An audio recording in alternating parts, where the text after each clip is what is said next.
You teach people, we hate this one, fundamentalism, this, that, you'll get thousands ready to fight.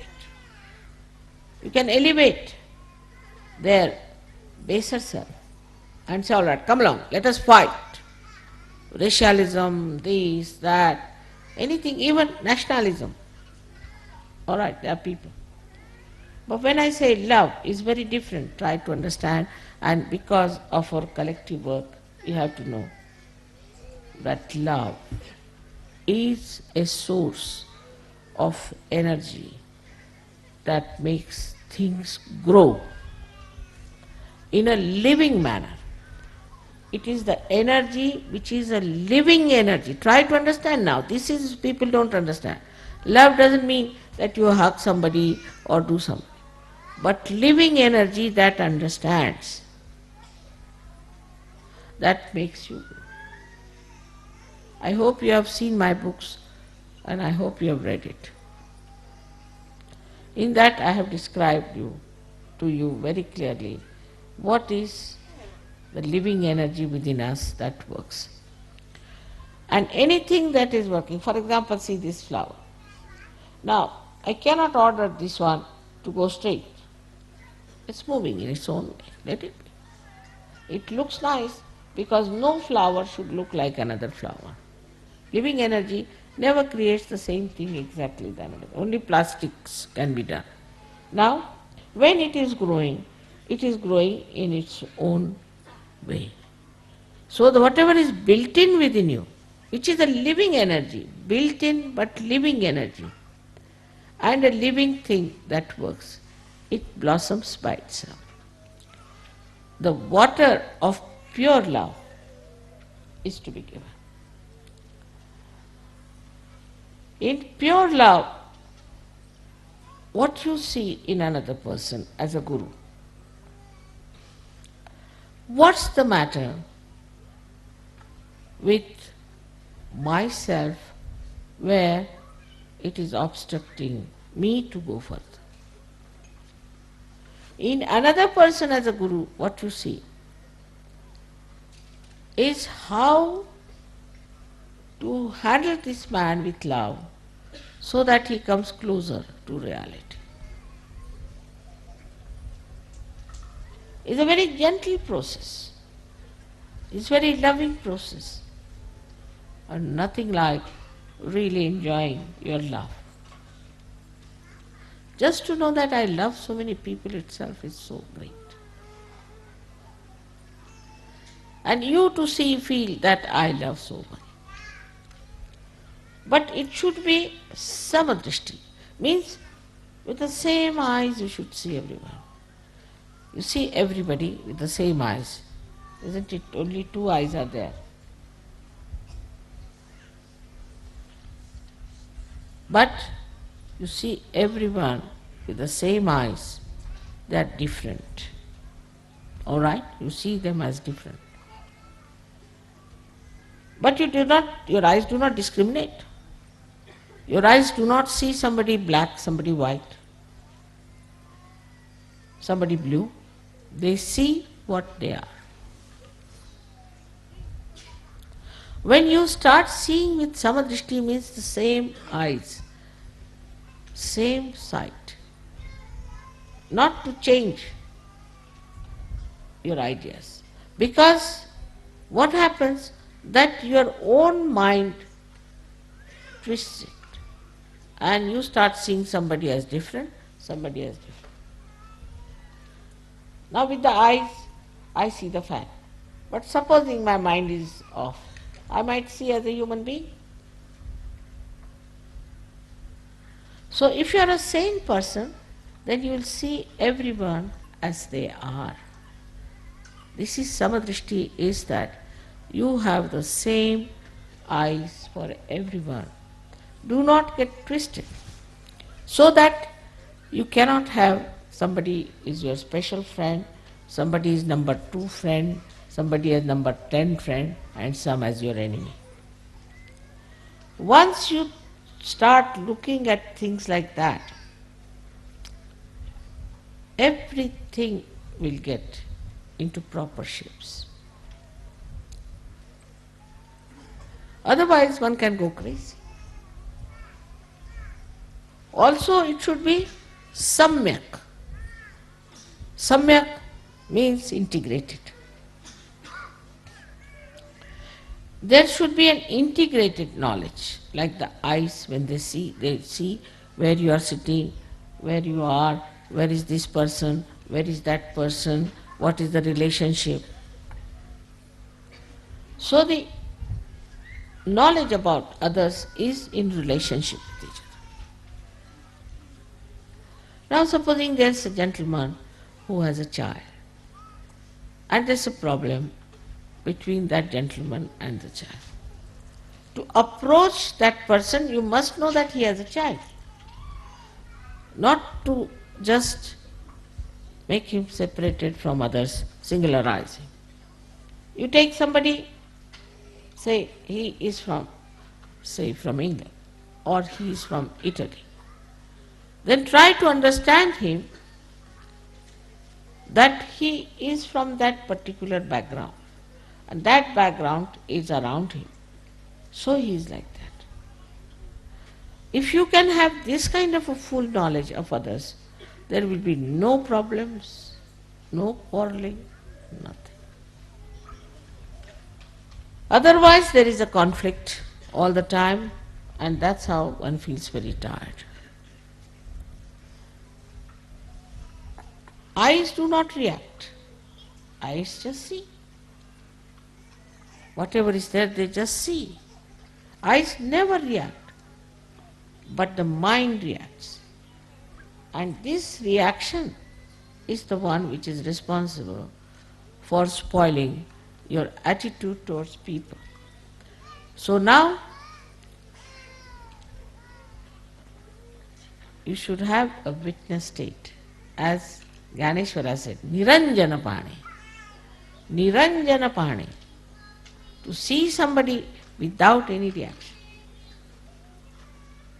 Just to see. And you'll know everything about that person as soon as you see that person. Niranjana Pani. Because as long as your brain is there, you do not see that person as he is. But as soon as you see that person, you just know what it is. And then immediately you will know his chakras, his kundalini, everything will penetrate. But your mind, which is loaded with nonsense, will not allow you to go to that level. So the Niranjana Pahane, the one where you just see something, that kind of an eye we have to develop. So, with that, a detachment starts. Automatically, you do not criticize anybody because your mind is like this against that person. You do not love somebody because your mind thinks this way. You cannot form groups, you cannot have some people who are dear to you, some are not.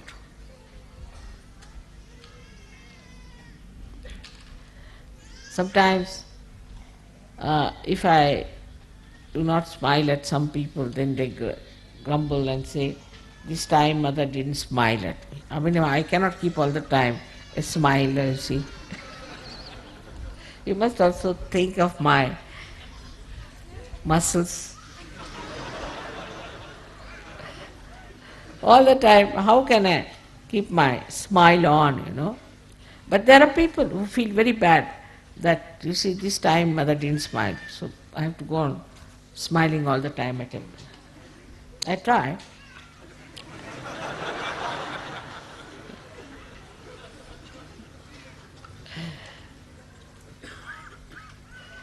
So the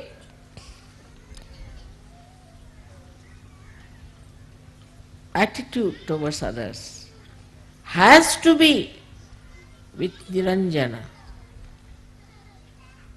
attitude, because it's a collective work.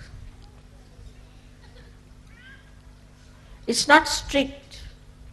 It is not in any way clamping anything, because it's a living work. Absolutely is living. We cannot. But it is definitely the work which creates harmony, love, affection, feeling of oneness. Imagine to think about someone who is not kind to you or is a horrible thing. Better think how nice you could be to that person. So the attitude should be that how nice I am going to be with that person. See, somebody is angry with you. It's easy to fight. Come along, you are angry, I am angry. No, go and just tickle. Simple thing like that. And enjoy. Because you cannot enjoy hatred. You cannot enjoy rivalry. You cannot enjoy separatedness.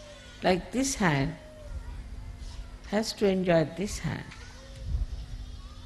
In the same way, you have to enjoy each other. If you cannot enjoy, then you have lost the point. Lost the point.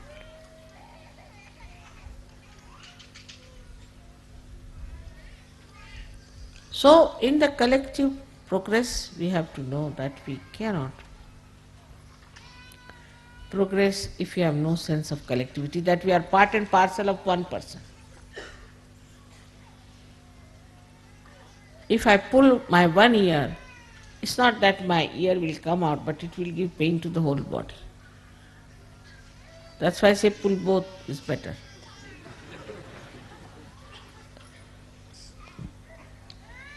And when you start, seeing this way yourself, then you'll be amazed a kind of a sweet humor about yourself develops. And you really become a very interesting, magnetic personality.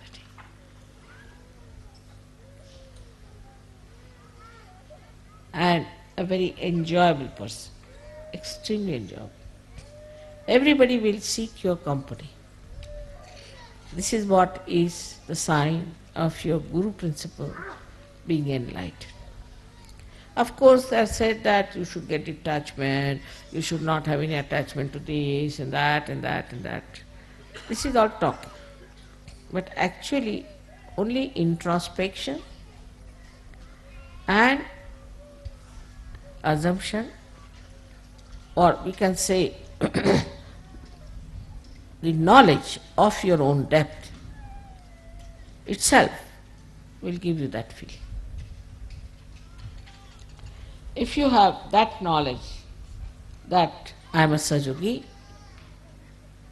and my depth of divinity is so great, that itself will be more than sufficient for you to exist as the topmost Guru. Actually, I am no more a Guru, I was never a Guru. I am a mother, I am hopeless Guru. Because a Guru who cannot be strict is useless. And I have to prepare myself to say things, If there's problem between two people, and then if there's some gap of time where I have to say to them, then I start how to become strict. I tell myself. Spontaneously if something comes, then I say, why are you doing like this for the most? Spontaneous. So, you have to develop this special style of Guruship in yourself, which is for the collective working. Again, remember, it is for the collective working. So today, you worship your Guru principle within yourself when you are worshipping. I would not say that you should try to follow me because I am hopeless in many things. Say, banking I don't understand, money I don't understand. There's so many things I don't know. Really. I'm hopeless. Law I don't understand. You should not be like me, agreed. But you should be able to say, as I say, that, I have these problems.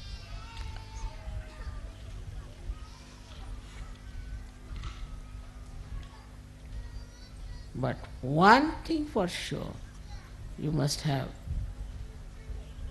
complete knowledge of surgery or desire to know everything about surgery.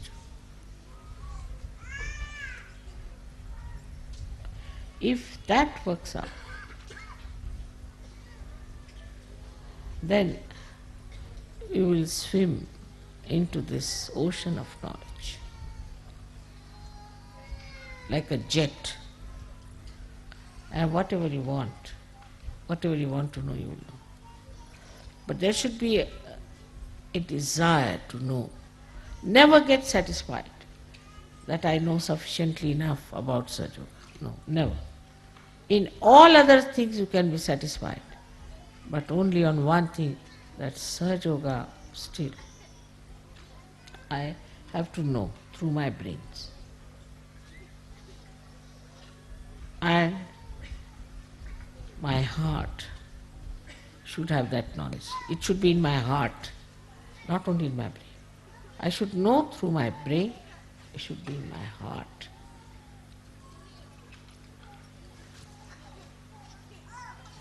Like when you see a film, you see King Kong.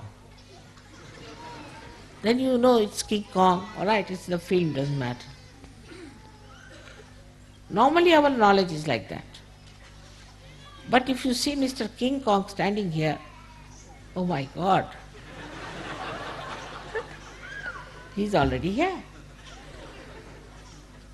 In the same way, when our knowledge is in the brain, it is just like a film is away from, it's not in our heart. But when it is heart, it acts, it works. It doesn't work through brain. In the brain it just stays, but in the heart it works. And in the heart resides the spirit. It's very simple that we are people who are more living with our brains, not with our heart. But know that we are in reality. See, King Kong is standing before us. We are not seeing a film, it's in reality. And in reality, the heart has to work, not the brain. Because reality is only through the heart, not through the brain.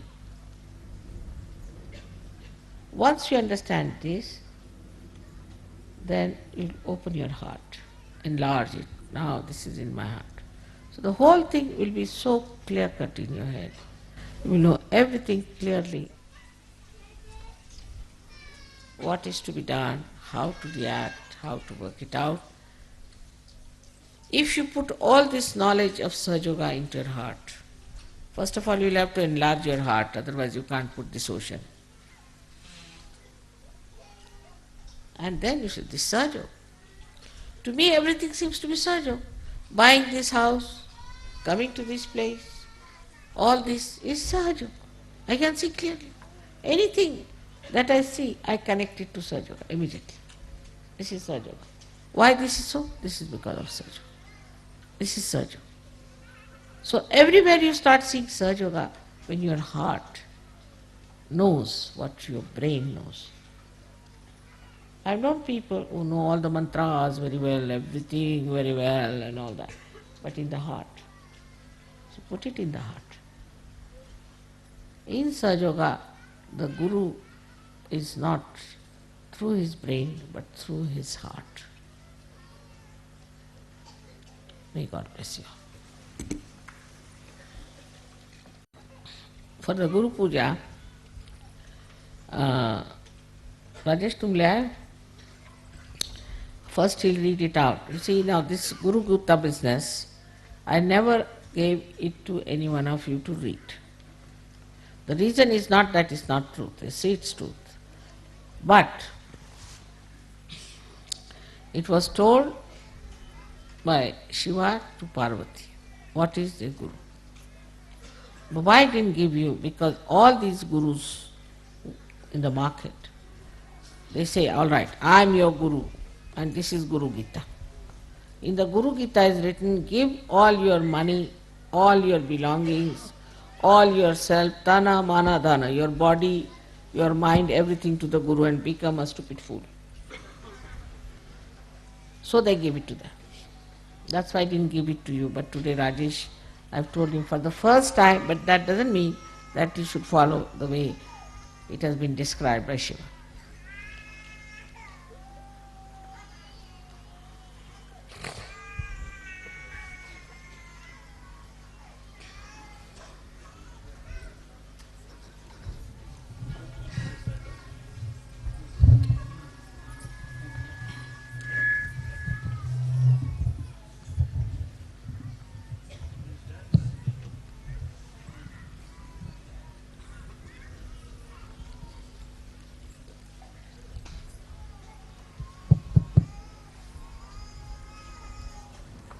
Om Tomev Sakshat Shri Adi Guru Sakshat Shri Adi Shakti Sakshat Shri Dakshina Murti Shri Mataji Shri Nirmala Devi Namo Namaha.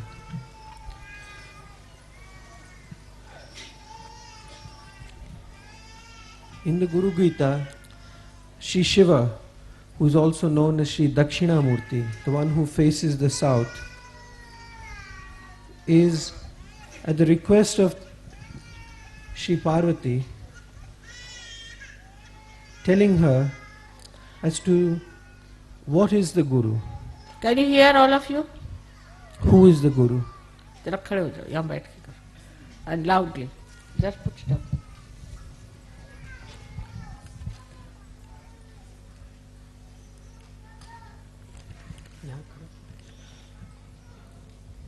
And Shri Shiva tells Shri Parvati in the Guru Gita, who is the Guru? And in the first he says that in the word Guru, the first letter, the Gu, highlights the attributes of Maya, whereas the second letter Ru destroys the illusion caused by the Maya. So he is first and foremost the one who destroys the illusions that are caused by the Maya. He also creates them, he destroys them. He alone has that position, and therefore the position of the Guru is the most exalted and inaccessible even to all the gods, and Shri Guru is worshipped by them all. Salutations to Shri Guru, who pulls out those fallen in the ocean of hell while sitting on the tree of mundane world. Salutations to Shri Guru, who is Shri Brahmadeva, Shri Vishnu, and Shri Shiva, and who alone is the superior Brahman.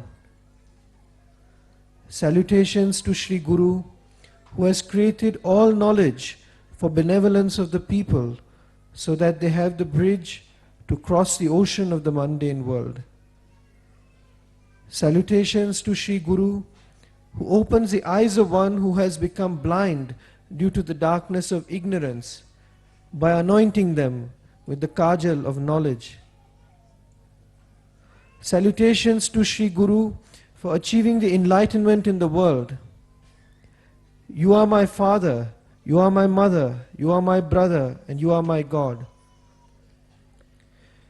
Salutations to Shri Guru, who is the truth. And in the light of this truth, the world becomes manifest. And you are the one who is the joy that enchants that world.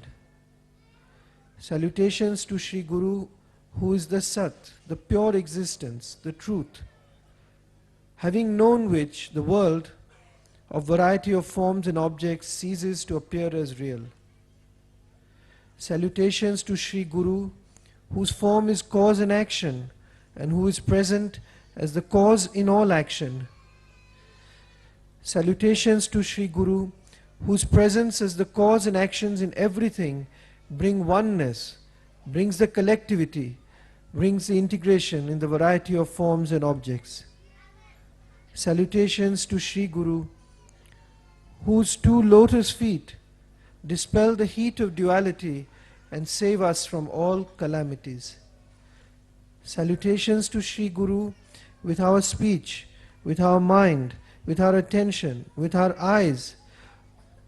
For the Guru is verily Shri Shiva and Shakti together, and whose two lotus feet are red and white and splendorous.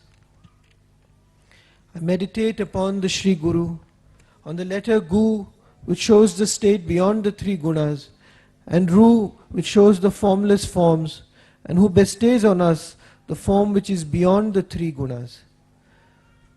We bow again and again to Shri Guru for destroying through the self-realization the karmas that we have accumulated during the series of all our past lives. We bow again and again and again to Shri Guru, for there is no principle above that of Shri Guru. There is no penance that you can do. For the penance, the highest penance is to be done to achieve Shri Guru. And no knowledge can exist beyond the principle which is Shri Guru. We bow again and again to Shri Guru, who has shown us the form of uninterrupted canopy that has pervaded all living and non-living things. Salutations again to you, to Shri Guru, whose lotus feet are bedecked with diamonds, which are the Shrutis, and the lustrous lotuses of the Vedas. Salutations to Shri Guru, who spontaneously awakens in us all the pure knowledge.